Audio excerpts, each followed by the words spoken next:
είναι αυτό? Ένα σπουργίτη.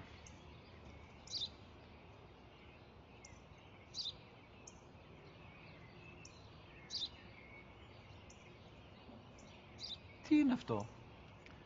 Μόλις τώρα στο είπα, πατέρα, σπουργίτη είναι.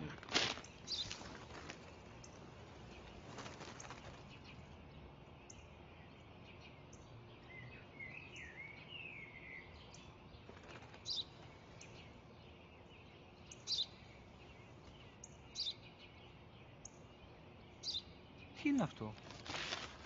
Ένα σπουργίτη είναι, πατέρα. Ένα σπουργίτη. Σπου-γι-τι.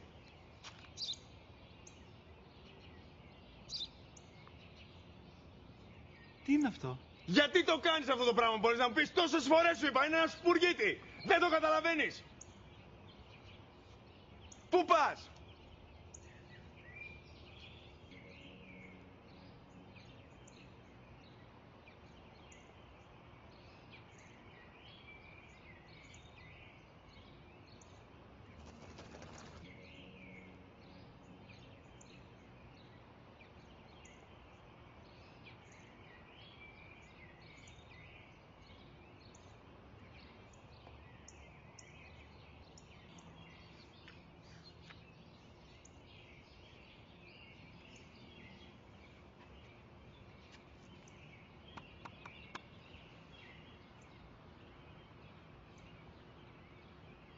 Δυνατά.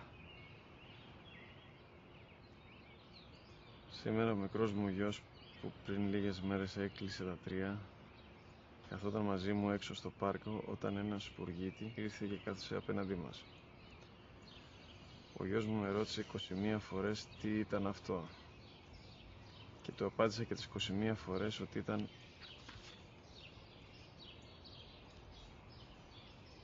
ένα σπουργίτη.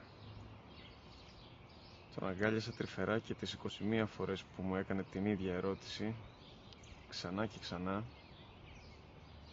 χωρίς να εκνευριστώ, νιώθοντας στοργή για το αθώο μου αγοράκι.